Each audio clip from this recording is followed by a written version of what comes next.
Please welcome Derek Morgan, Executive Vice President of the Heritage Foundation.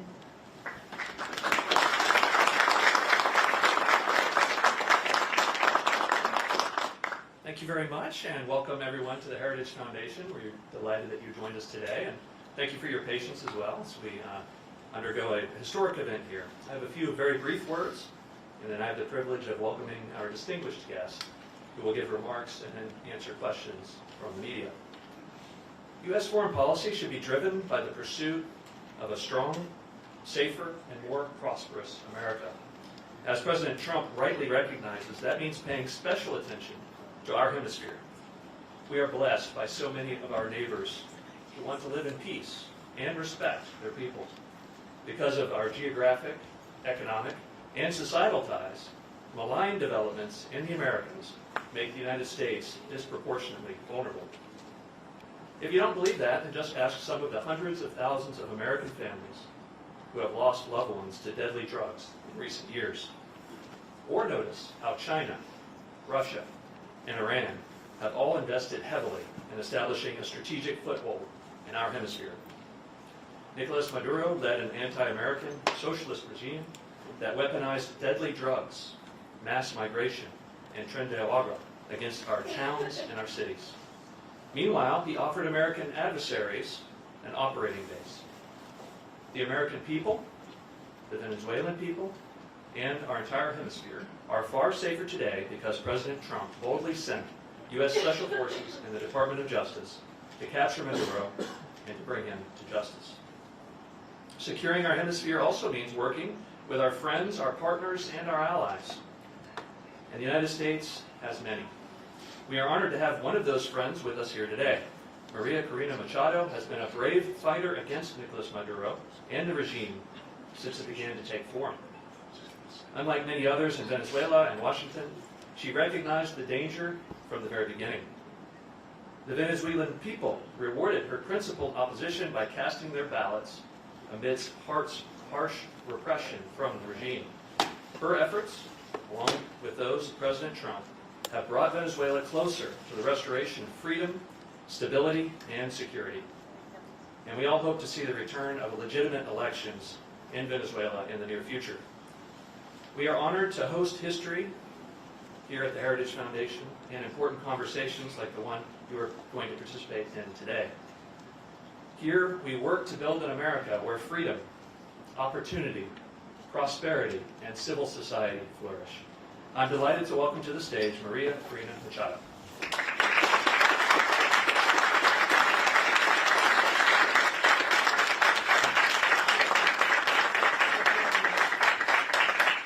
Thank you very much. So, such a pleasure to be here. Very grateful to the Heritage Foundation and every one of you to join us this morning.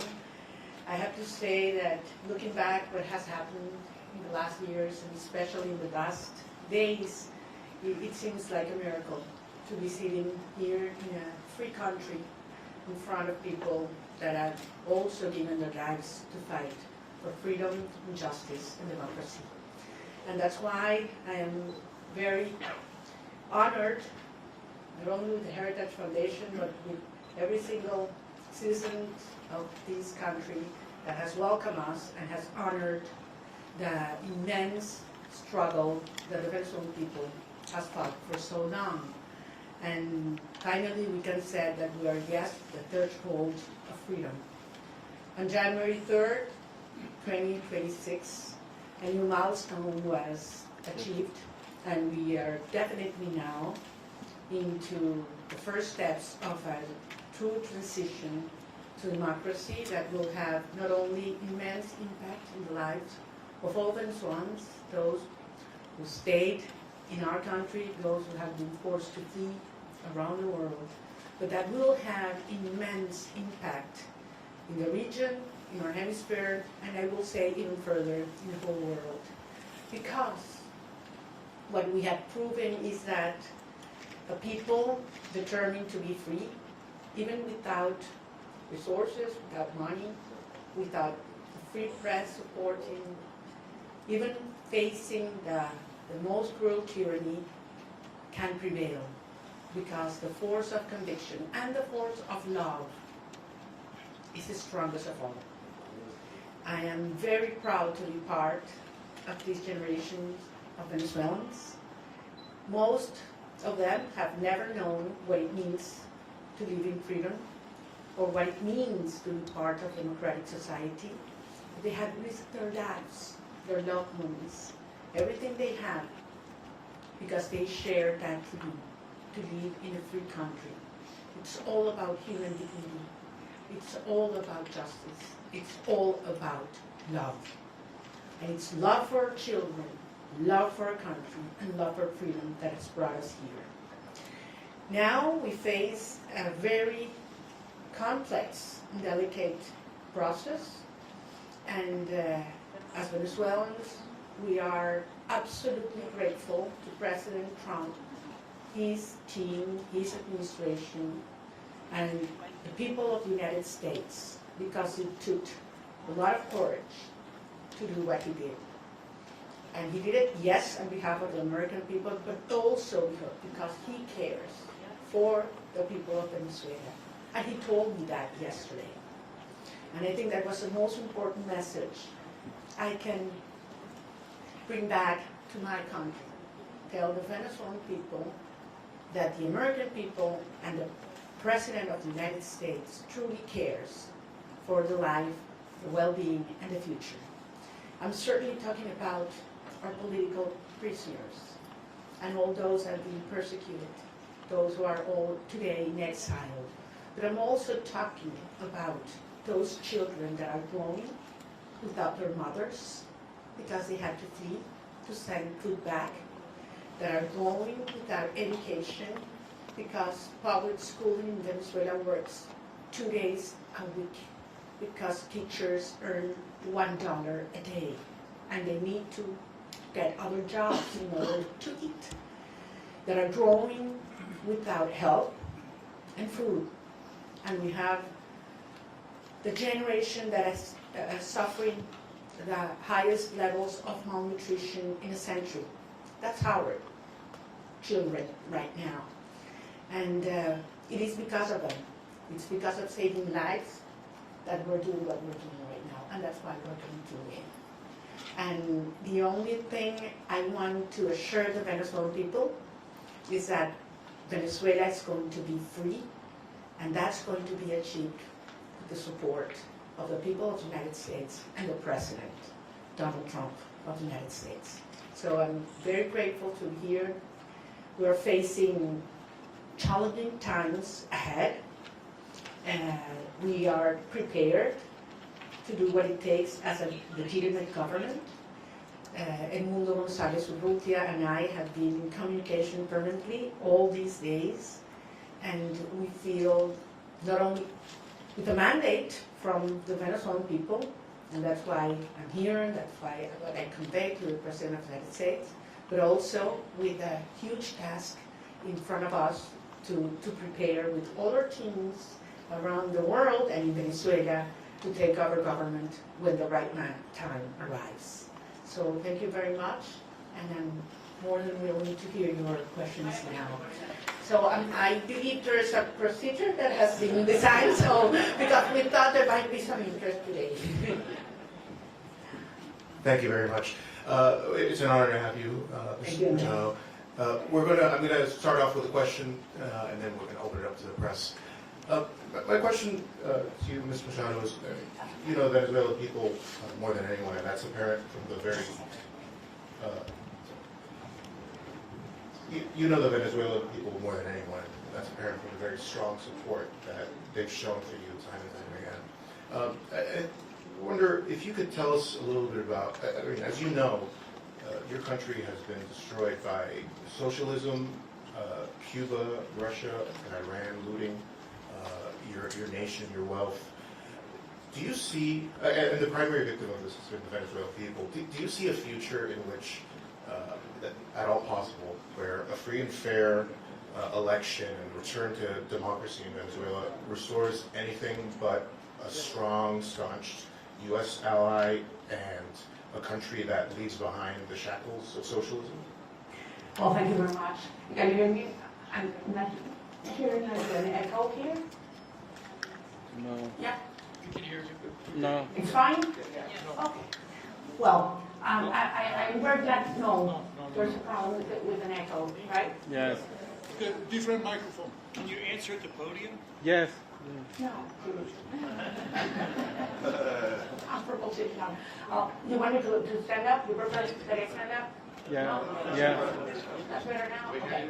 Look, I'm very glad to start with this issue because I understand that there are many concerns regarding the transition in Venezuela and compared to previous events in all parts of the world. And I always insist in the difference between what is Venezuela today compared to Middle East countries that went through change in governments or regimes. We're talking about a society that is perhaps the most cohesive in the region. I dare to say even in the world. I ask you to think any other society in which 90% of the population wants the same. Not only that they reject the actual regime, but we want the same. There are not religious tensions within the Venezuelan society, or racial, or regional, or political, or social.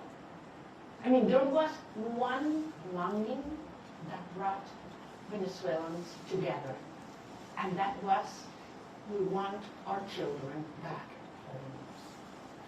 And it was that demand that I heard all around Venezuela in 2023, when we were moving forward to the primary process, that made me realize how powerful it was to unite a country, to tear down the barriers that the regime had built to divide us, between rich and poor, black and white, left and right, military and civilians, and we brought a country back together.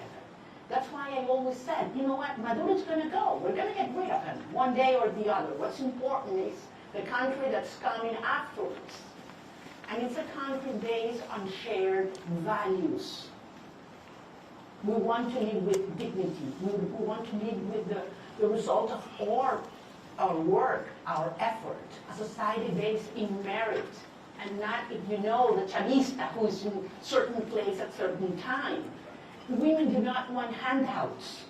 They don't want to live in a box, give their children a box of food that has a high cost, because then you have to lower your head and repeat what the regime wants you to say or dress as they would expect you to dress.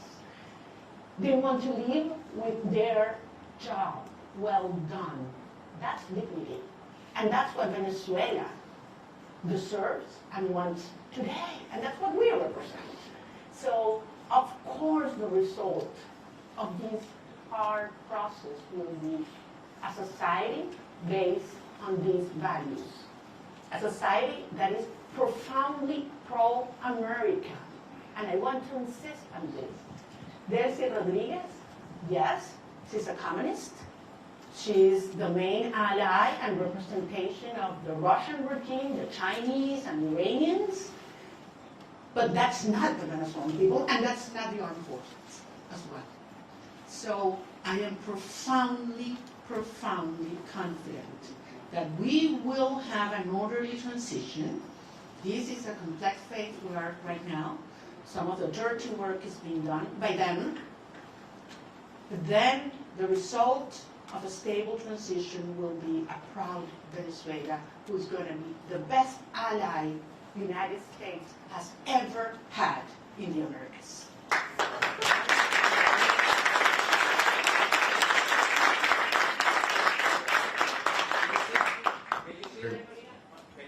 We're going to have a person come up and Thank you very much.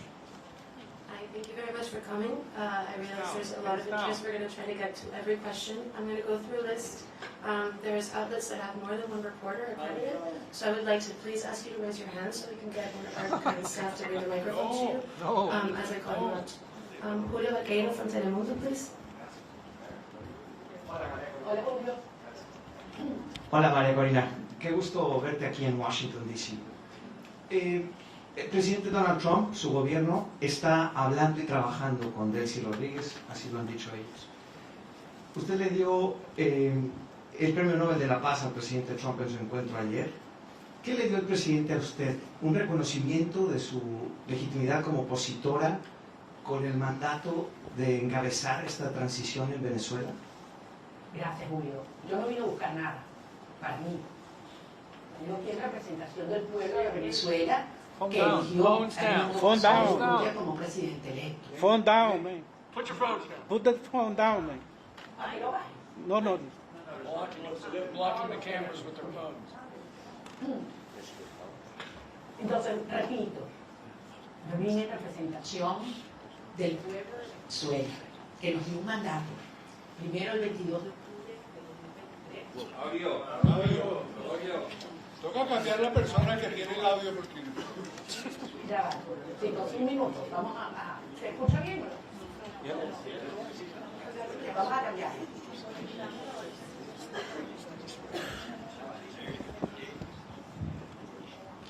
¿Ahora está mejor? Sí, sí. ¿Ahora sí?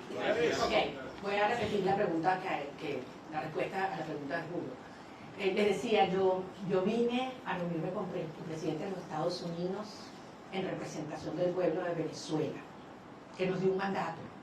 El 22 de octubre del 2023, cuando yo recibí más del 92% de los votos en las primarias, y el 28 de julio de 2024, cuando el mundo González Urrutia, en las condiciones más extremas y fraudulentas, recibió 67% de los votos de los venezolanos, y lo probamos. Y lo probamos. Vine a recibir de parte de él un mensaje para los venezolanos. Y es la seguridad de que contamos con los Estados Unidos para avanzar en una ruta donde se haga respetar la soberanía nacional, la libertad, la democracia y la justicia. Hay un proceso muy complejo en marcha, lo sabemos, pero se están dando pasos. Evidentemente, para los venezolanos es una situación cada día, para muchos venezolanos de vida o muerte. Y ahí hay una enorme urgencia ética. Pero entendemos que este es un proceso complejo, del cual nosotros somos parte y queremos y estamos contribuyendo. Gracias. Nick Schifrin from PBS, please.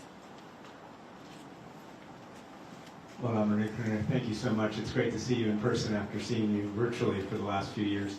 Two questions, if I could, similar to what you just answered, but in English. You had a very good meeting with the president yesterday, but he still maintains a positive relationship and positive language about Delcy Rodriguez. The CIA director was just there. So what's your message to the president and to the United States when U.S. policy is still to support the Chavismo government that still exists in Caracas? And I have to ask, your statement last night said that you felt like you were going to die at one point when you left Venezuela in the boat. Can you just tell us exactly what happened in that moment when you were in that boat? Thank you. Well, regarding all the details of how and when I left Venezuela, for the protection of those involved and help me get here, I will wait until the regime is no longer incapacitated to harm them, to share that in detail. Yes, there was a certain moment in the trip, in the boat, where I was hurt because the waves were very high, over 6 feet, and there was a strong wind, and we got lost in the ocean. We lost the sign of the GPS, and satellite phone stopped working, and Starlink antenna did not work as well, all at the same time, so it was very risky, dangerous, and scary moment, I have to say. And it lasted several hours. But at the end, as I say, you know, we have moved ahead de la mano de Dios. And that's why I believe it is a miracle, and I'm here. And I know that someday I will be able to tell you all the details and thank personally all those that risked their lives in order for this to happen, because they knew it was very important for our cause that I was able to leave my country at that moment.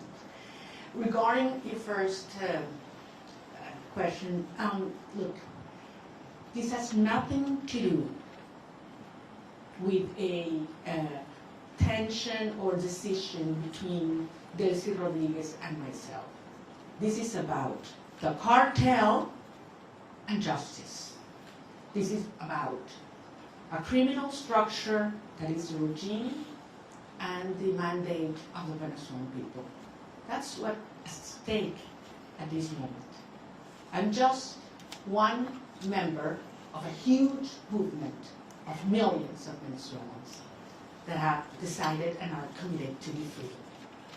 And I have no doubt that President Trump, his administration, and the people of the United States support democracy, justice, freedom, and the mandate of the people of Venezuela. I have absolutely no doubt, not only because it's in the well-being of Venezuelan people, but as I say, because it's crucial for the American people. The United States today is a safer nation after January 3rd. And once the regime is out and the transition is accomplished, the United States will not only be a safer nation, but one that will have more prosperity and strength in our hemisphere. Can we get Eric Martin from Bloomberg, please?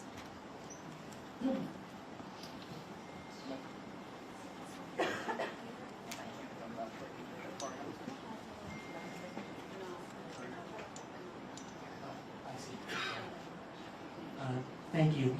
María Corina, I'd like to ask you about the timeline for democratic transition within Venezuela, because obviously the Constitution calls for within 30 days a new election.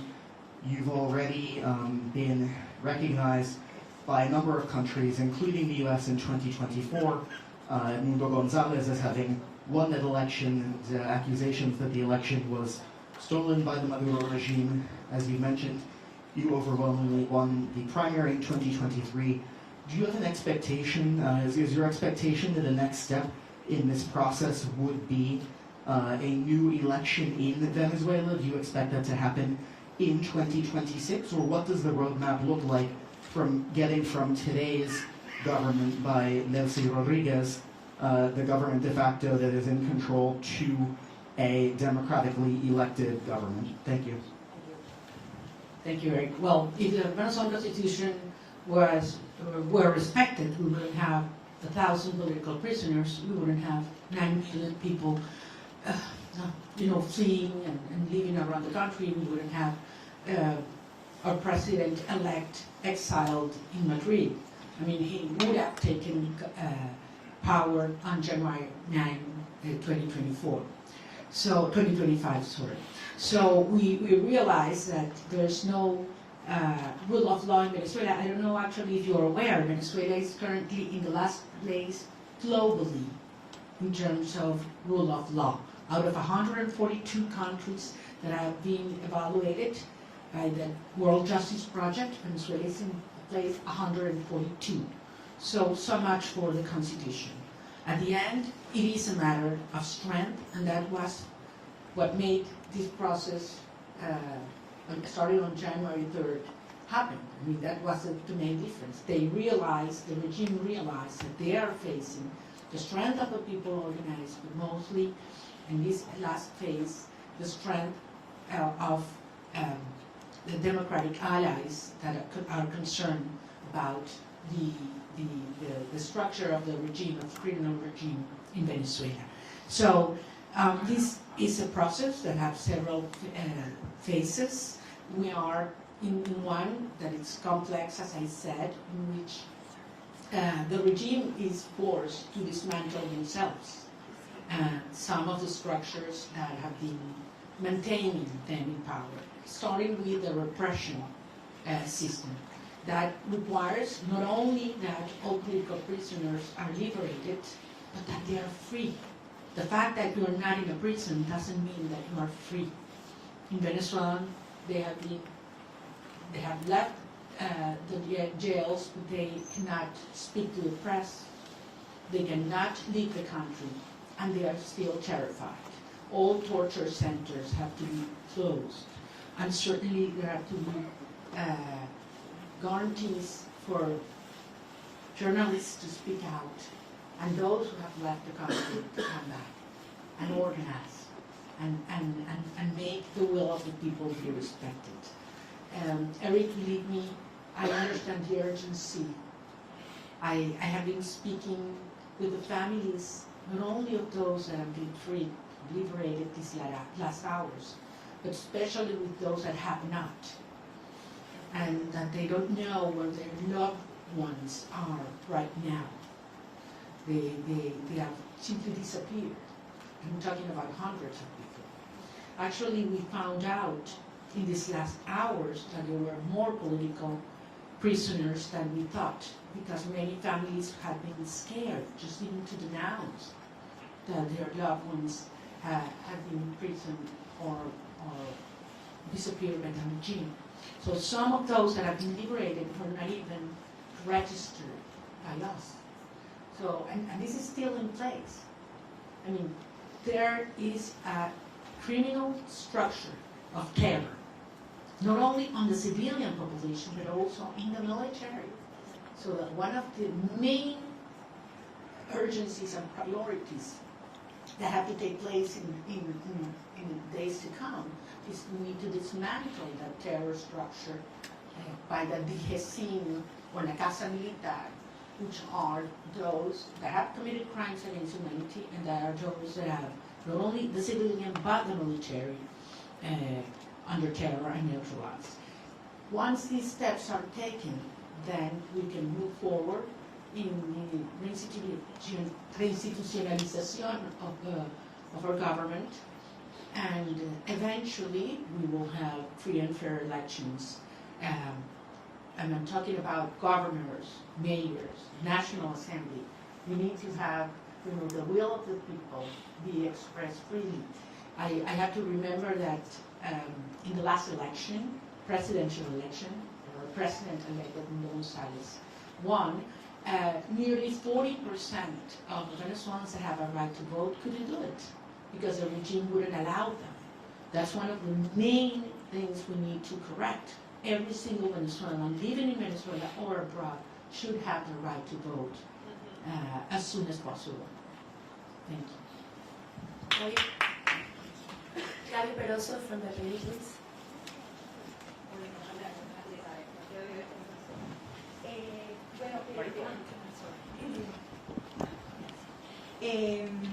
Quería que nos dijeras lo que se pueda revelar de la reunión con el presidente Donald Trump, por ejemplo, la importancia del reconocimiento al presidente electo Edmundo González, un cronograma electoral, eso se habló, hay posibilidades ciertas de esas dos cosas. Y en segundo lugar, una pregunta que se hacen los venezolanos, tu retorno a Venezuela, saliste con condiciones distintas, ahora Estados Unidos también está involucrado en eso. También se habló de eso con el presidente Donald Trump, la conveniencia que vuelvas o no, y para poner lapsos a Carnaval, Semana Santa, ¿cómo lo podemos medir? Porque los venezolanos se lo preguntan. Te entiendo, porque como lo dije antes en inglés, para nosotros es un tema de vida o muerte. Miles de venezolanos cada día que pasa. Es una tortura, una tragedia, y es un tema de urgencia ética asociada a poder realmente iniciar un proceso de reconstrucción del país y que regresen los venezolanos que se han ido. Como ustedes comprenderán, los detalles de la conversación con el presidente no lo voy a hacer público, es parte, por eso fue una conversación privada, y yo soy rigurosamente respetuosa de los términos de cada conversación.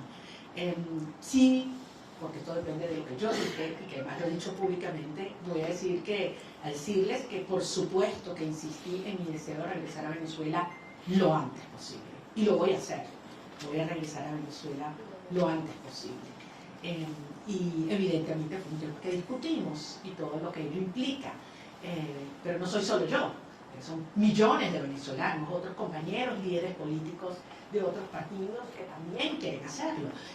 Incluso ayer algunos senadores hablaban de la Venezuela, lo dijeron públicamente, lo declararon, y bueno, quizás hasta podemos ir juntos. Es decir, yo creo que hay mucha gente en el mundo preparándose para ir a Venezuela, porque sabemos que este es un proceso irreversible. Puede tomar un día más, puede tomar un día menos, puede haber alguna fase que no nos la habíamos previsto o que no nos gusta. Eso es verdad, es un proceso tremendamente complejo, desmontando una estructura que tiene 27 años en el poder, destruyendo todo, aliados con los rusos, con el régimen iraní, entregando nuestras riquezas a China, ofreciendo el territorio venezolano para que opere Hezbollah, Hamas, los carteles de la droga, la guerrilla colombiana. Todo ha entrado, persiguiendo a la sociedad, acabando con nuestras instituciones. Y no pudieron. Tenido toda la plata del mundo. Por aquí tenía yo la cifra de lo que fue, lo que le ha entregado el régimen chavista desde el 99 hasta este año, un petróleo venezolano regalado a Cuba. Estamos hablando cerca de 5 millones de barriles de petróleo. Una cifra monumental, regalada. Entonces a mí no me vengan a decir que quién se está agarrando el petróleo en Venezuela en este momento. O sea, han saqueado Venezuela. Y aún así, el país está de pie, decidido, unido, y pueden tener la seguridad que nosotros vamos a convertir a Venezuela, ahora sí, en un milagro latinoamericano.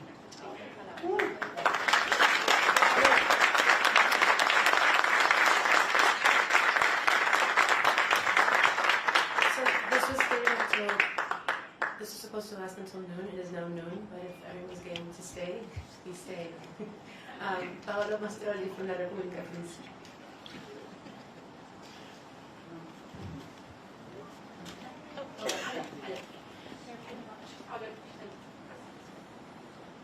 Thank you very much for doing this. You met in Rome with Pope Leo. Can you talk about what you discussed with him, if the ODC is willing and able to help you in this transition? Thank you very much. That was a very important meeting. And I'm Catholic, as you know, and believe me, during my trip, I prayed a lot. So I was able not only to talk to him, but to present to him some of the rosaries that I had brought with me during the trip. And it was a day that marked my life in a personal dimension. But also, I had a reassurance of the Holy Father that he knows very well what's going on in Venezuela. He knows what the Catholic Church is going through because of the persecution and pressure on our bishops and priests in Nobel. And I believe that he's not only concerned but actively helping and supporting a peaceful transitional process to take place. I think it was a very important and timely message to Venezuelan society, which is mostly, as you know, Christian. So I think it couldn't have been in a better moment, and it brought a lot of hope and reassurance to our people. Thank you. David Alandete from Diario AS. Aquí está, David. Tú no me vas a hacer preguntas porque tú sabes más que yo. No, no digas eso. Yo todos los detalles de mis reuniones por ti, entonces. Okay. Sorry about that. No, te pregunto en español. Okay. Muchas gracias. Quería hacerte dos preguntas y muchísimas gracias por hacer esto. Es genial poder vernos, que no sea virtualmente.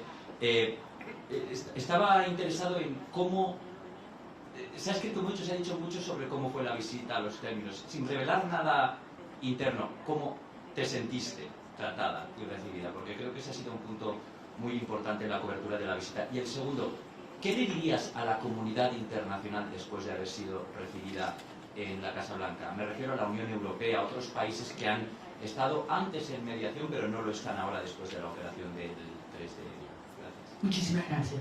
En primer lugar, nuevamente lo voy a repetir.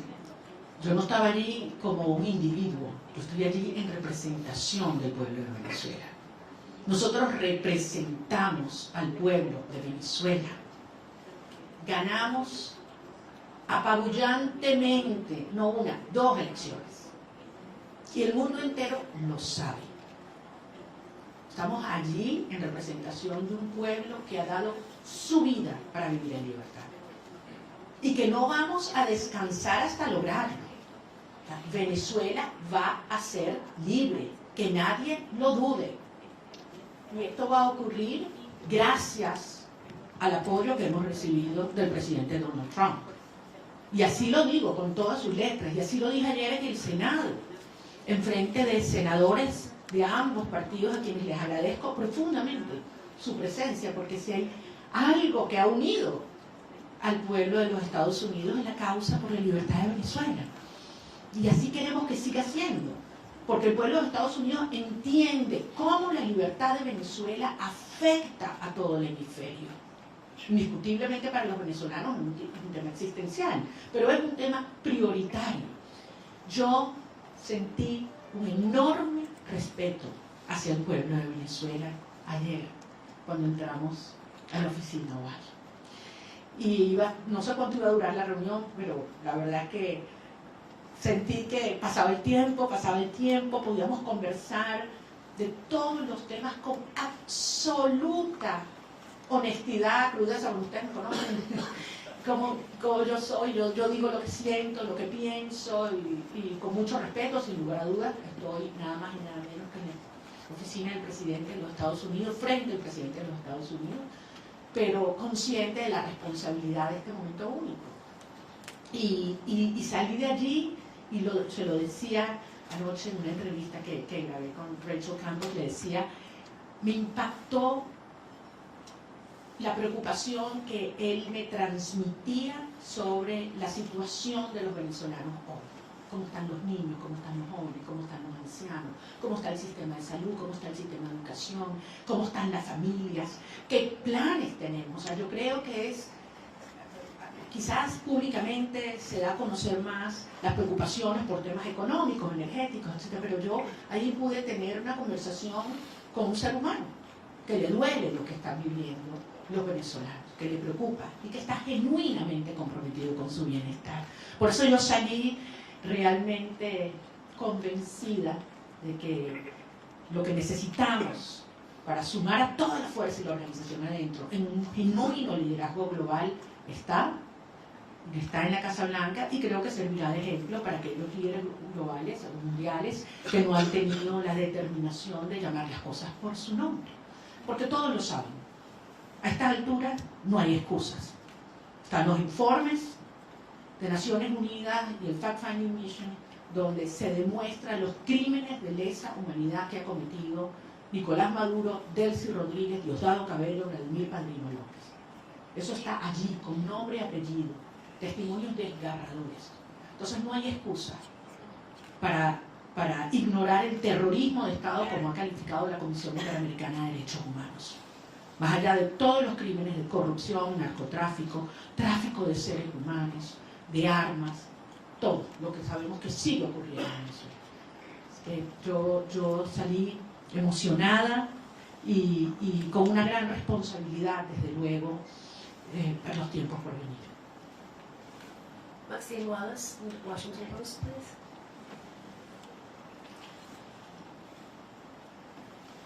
Maxine is not here. Washington Post. Washington Post.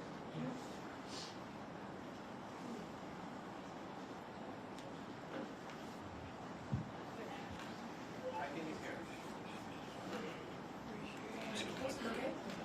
Then let's go with Carla Gola, please. She's right next to you.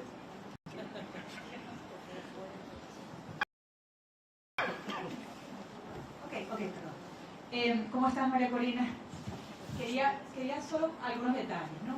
El primero que siempre me ha dado curiosidad sigue siendo, ¿cómo fue esa primera noche en la que dormiste sin estar en clandestino, sin haber estado todos esos años sin poder salir del país? Es decir, dormir una noche, ¿nos puedes dar alguna seña de cómo vas a estar involucrada y en qué fase? Y tercero, alguna seña de cómo vas a estar involucrada y en qué fase. Y tercero, si pudieras decirnos si tú crees que Delcy Rodríguez, con ese perfil de miembro del cartel, de criminal de lesa humanidad, pudiera tener las credenciales para ser una candidata a la presidencia, si es que ella va a tener permitido eso con todo ese prontuario, si ella de verdad cree que debería o va a poder participar en esa futura elección justa y libre de la que estás hablando.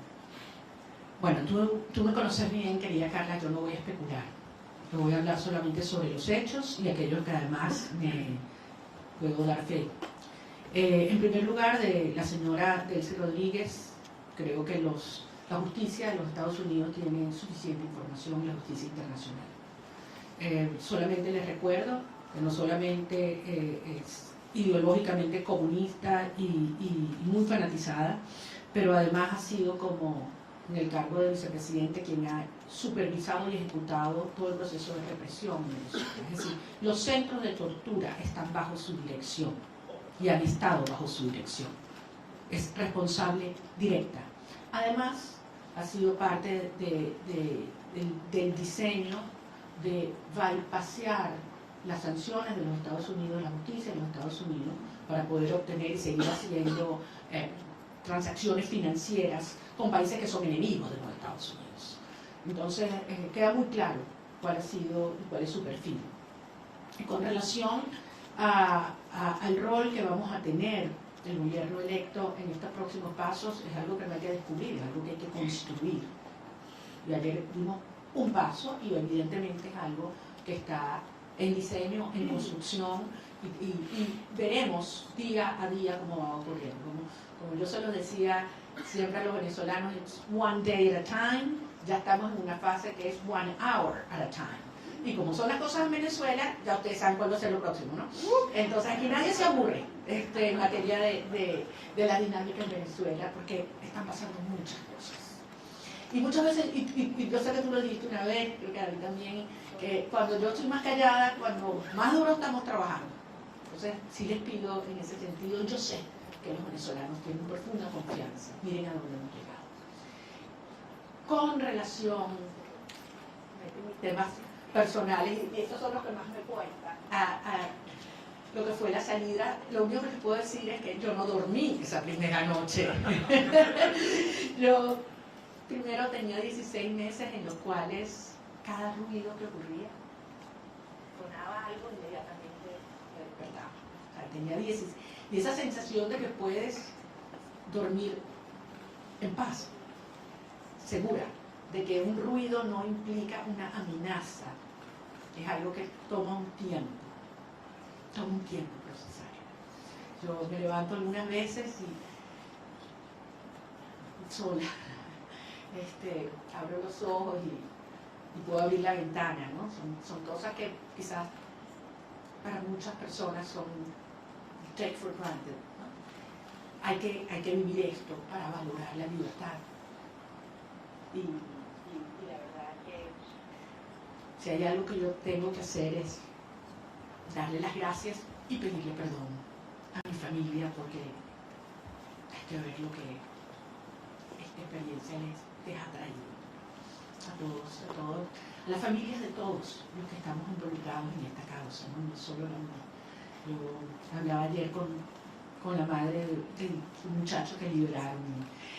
Y la verdad es que es admirable. Y cuando he hablado con cada uno de los presos liberados, es tanta la admiración, porque lo que te dicen es, lo volvería a hacer, María Corina. Antes de saludarme, lo primero que me dicen, quiero que sepas, lo volvería a hacer. Y después, te adoro, te quiero, cuánto me muero por verte. Pero lo primero es, quiero que sepas, lo volvería a hacer. Yes. Can we get Vera from the Wall Street Journal, please? Vera's not there. Wall Street Journal. Okay, then we go with Ilia Calderón from Univision.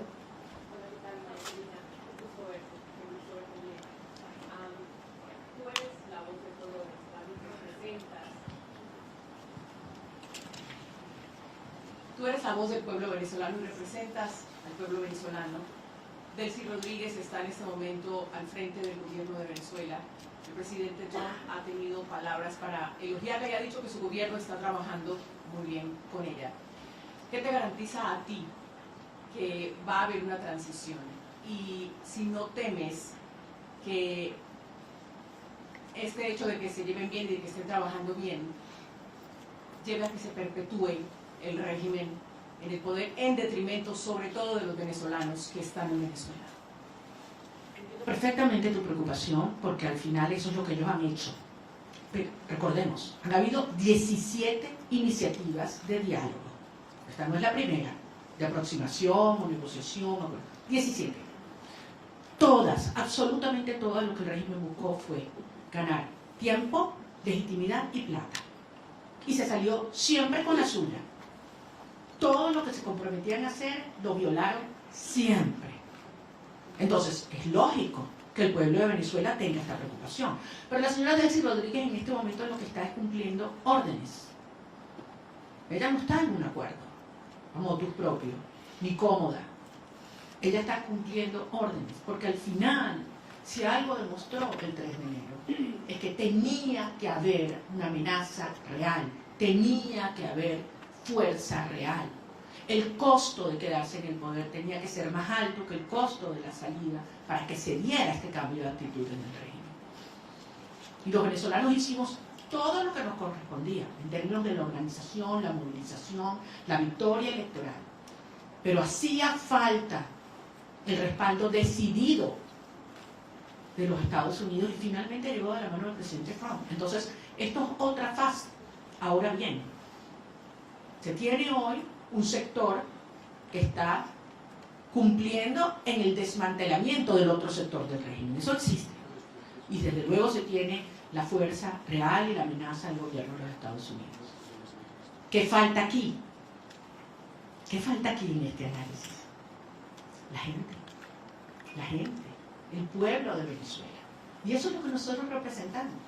La legitimidad y la garantía de una transición ordenada que tiene que tener el respaldo del pueblo de Venezuela. Cuando tú tienes un pueblo unido, no hay manera de ignorarlo. Y yo sé que ese no es el objetivo del presidente Trump o del secretario Rubio, todo lo contrario. Es acompañar y apoyar al pueblo de Venezuela en su derecho de ejercer la soberanía popular. Ahora estamos en una fase compleja que aspiramos poder cumplirla de la manera ordenada, controlada y más rápida posible. Yo no voy a adelantarme a poner fechas y a poner calendarios porque sería una irresponsabilidad. El 2 de enero, ¿quién habría pensado que estábamos tan cerca de iniciar esta fase? Y nos dijeron que era imposible, by the way. Nos dijeron que era imposible que ocurriera lo que ocurrió. Y hoy Nicolás Maduro está enfrentando la justicia internacional. Dime tú la magnitud del paso que hemos dado. ¿Estamos listos? Obviamente no. Pero fueron 27 años para montar esta estructura. Y estamos avanzando con pasos muy firmes. Y yo sé que esto se terminará acelerando y canalizando, porque finalmente los vectores están todos alineados.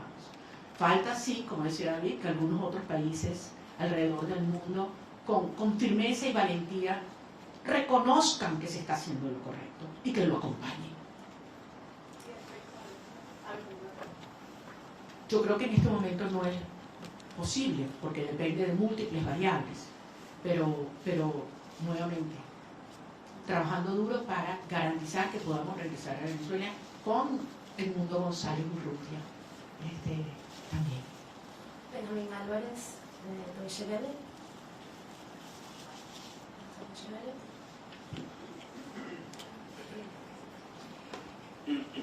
Muchas gracias. Una pregunta refiriéndome a lo que acaba de mencionar de que Delcy Rodríguez está recibiendo órdenes y no está cooperando con la administración Trump.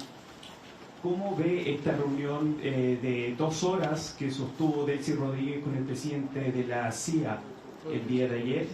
¿Y no le preocupa esta cooperación tan cercana que está buscando la administración de Trump con ella y con la gente cercana al régimen? Yo no quiero especular, no conozco los detalles. Ahora, si los Estados Unidos obtienen la información que necesita por parte de esta señora, yo creo que ese es el tipo de cooperación que nosotros esperamos, sin duda, y nos conviene, sin duda. Yo entiendo que para muchas personas esta es una situación difícil de entender. Para muchos venezolanos quisiéramos que esto evolucionara realmente de una manera más rápida y trabajaremos para que así sea. Pero desde luego, pocas personas tienen tanta información sobre la estructura criminal de la tiranía como quien fue parte de su diseño.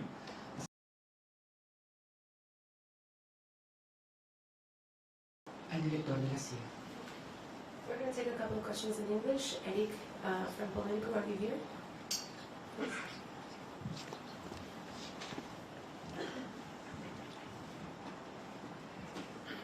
Thank you so much, María Corina. It's good to see you in person, as others have said. Today, Venezuela accepted its first deportation flight since the operation on January 3rd. It followed a month of pauses. There's been some worry that Rodriguez could use migration cooperation with the United States as a way to defray pressure to go towards elections or to dismantle criminal networks in the country. Do you share those concerns that she could use an issue that is very central to this administration's foreign policy?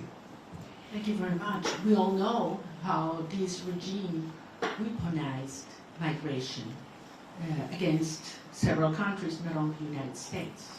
And migration in Venezuela was designed by the regime. Wasn't, just spontaneously happened. It was designed by them. And certainly they've tried to use our people as that trade bargain, trade to which is very, very painful. But I think everybody knows that the only way that we can have people on their own means, and talking hundreds of millions, hundreds of thousands coming back, is given the Venezuelan people the hope, the certainty that we will have a democratic future and security in our country. It's not a matter of having all economic problems solved. People are willing to go back to be part of the solution. But if they have, hope that we will have a freedom and democracy in the future. So I think it is clearly in the best interest of the United States and those that are concerned about migration to have a transition take place as soon as possible, because you will see millions coming back home. I have several accredited journalists from the AP. I don't know who wants to take the question. Josh Goodman from Associated Press. Hi, very green. Thank you. Lots of questions still about the meeting yesterday with President Trump. I just have 3 specific ones. Did you urge him to seek the arrest of Diosdado Cabello? Did you urge him not to meet with Delcy Rodriguez, as he's indicated he would? And did you urge him to not allow Delcy Rodriguez to reopen the Venezuelan embassy in Washington? Those are 3 specifics. I want to know what your position on those are. Thanks. Well, I think I don't need to urge the President of specific things. I think it's very clear what has to be done right now. We exchange views about the implications of several actions. And I just want to tell you that I was very impressed of the degree of information he has, how closely he follows the situation in Venezuela, and how much he's concerned about the well-being of our people. Certainly we did talk about the political prisoners and their families, and the importance to stop repression from the root in Venezuela right now, because we cannot talk of a transition, even in its first steps, if there's still repression in our nation. The Daily Signal.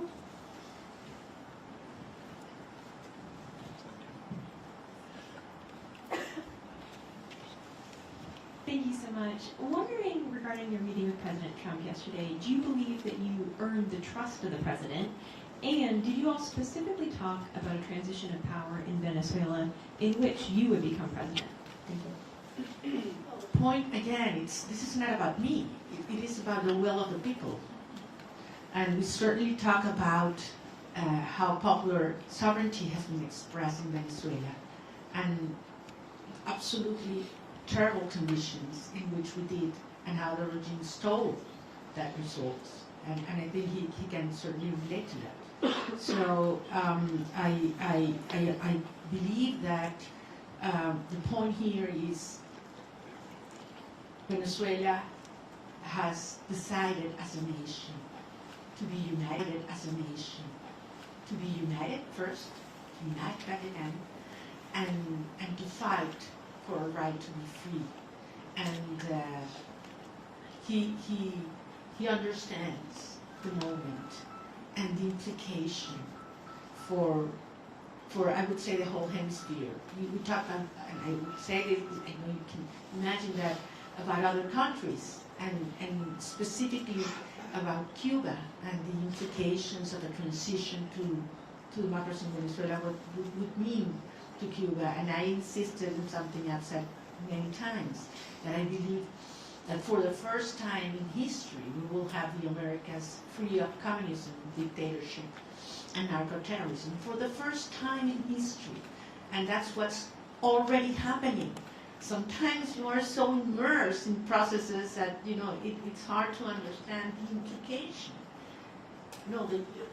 And historic implications. Imagine what this will mean to have these dictatorships finally gone in Venezuela, in Cuba, and Nicaragua.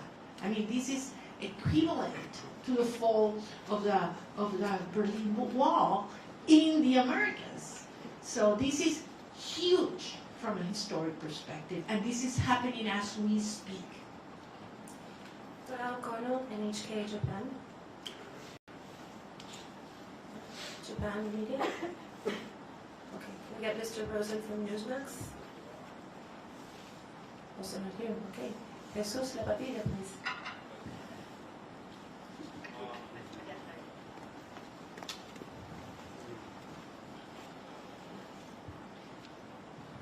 Okay. I was wondering if President Trump he's aware of how many political prisoners have been released so far. I mean, it's less than 10%, and I was wondering if he's aware of that, and if he's told you some strategies that he will do to enforce, to make them release in the next months or weeks or something. Certainly aware. President Trump is certainly aware of what's happening with the political prisoners, how they are not being confined as they were expected, and committed to see that happen. I have no doubt. Well, what specifically he plans to do, and we didn't get involved into that, but I trust his word that that's something that will take place. And as you know, Jesus, and we've talked about this, this is one of certainly my top priorities right now, certainly. We do have another media outlet from Japan. If you're in the room, please raise your hand. No? Okay. AFP, Agence France Presse.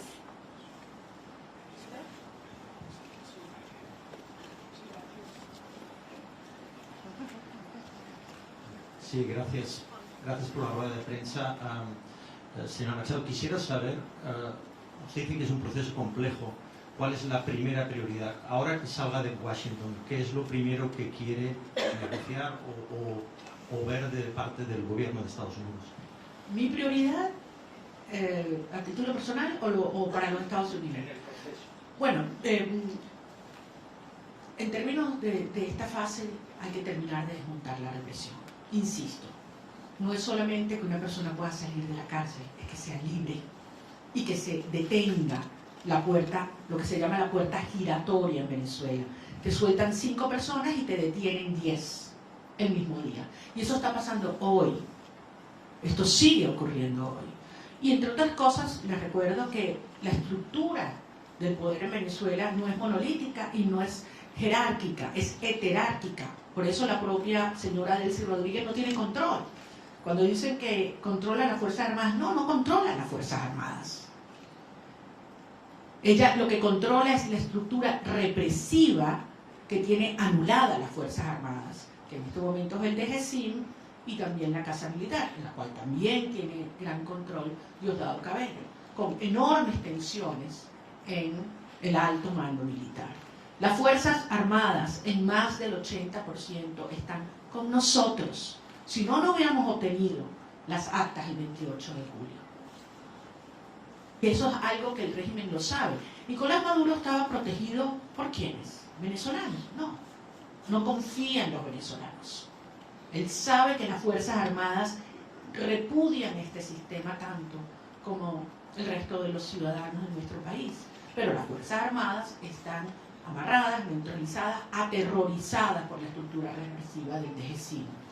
Y esa es la estructura criminal que hay que terminar de desmontar. Una vez que eliminamos el factor represión en Venezuela, ¿cuánto dura el régimen? ¿Cuánto dura el régimen? Es lo único que les queda, es el terror. Es lo único que les queda, es el terror. Entonces, estamos en esa fase, esa es la prioridad. Y veremos entonces cómo avanzaremos en la reinstitucionalización del país hasta llegar a un proceso de legitimación de todas las autoridades democráticas. Pero les digo, al final hay algunas cosas que Delcy Rodríguez podrá entregar, obligada por la fuerza, porque le tiene terror al presidente Trump, ahí no hay ninguna duda. Pero hay cosas que jamás podrá Delcy Rodríguez, ninguna de los miembros de la estructura criminal proveer. Confianza, Estado de Derecho, reencuentro, participación y apoyo ciudadano. Jamás, jamás. Por lo tanto, esto no es sostenible y ella lo sabe. Y por eso vamos avanzando en una fase delicada, un día a la vez, pero con una sola misión, con un solo propósito, y es lograr la verdadera instauración de la democracia y la libertad en Venezuela para que puedan regresar nuestros hijos y todos los venezolanos a casa. Muchísimas gracias. One last question for Mr. Benavente. María Noticias, please. Sí, por acá. Hola. María Corina, gracias por la oportunidad, gracias a todo el equipo. Conversación que tenga prevista con el secretario Marco Rubio en virtud de recapitular un poco la orientación diplomática entre Venezuela y el gobierno de Estados Unidos, y hay alguna aclaratoria con los términos de cooperación energética entre Estados Unidos, dado que el secretario del Departamento de Energía dijo que hasta 2 años podría ser el control del petróleo en Venezuela. Bueno, nuevamente, las cosas en Venezuela se están moviendo rápidamente. Es evidente que mientras esté el régimen en el poder, no hay confianza para ninguna persona, para ninguna institución, para ninguna empresa, y por lo tanto existe este nivel de supervisión sobre los ingresos petroleros. Pero la transición en Venezuela, y como mismo dijo el secretario de Estado, las fases se solapan y esto puede acelerarse enormemente. Yo voy a tener varias reuniones en Washington y en otras ciudades sobre las cuales en su momento informaré. Prefiero no hacerlo desde ahora, yo sé que ustedes entienden, por respeto a las agendas y a los acuerdos con mis interlocutores. Pero en todo caso, quiero darles las gracias. Créanme que es toda una experiencia interactuar con periodistas que pueden libremente decir lo que piensan, hacer las preguntas que les salen del alma y no las que les imponen, y poderlos ver a la cara con un backing que no sea blanco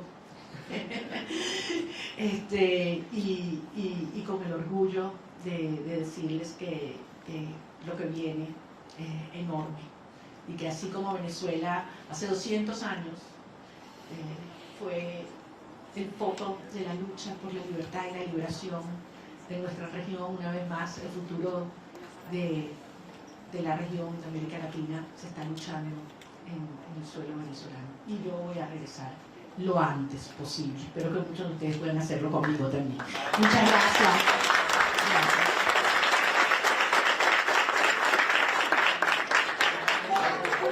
Thank you very much.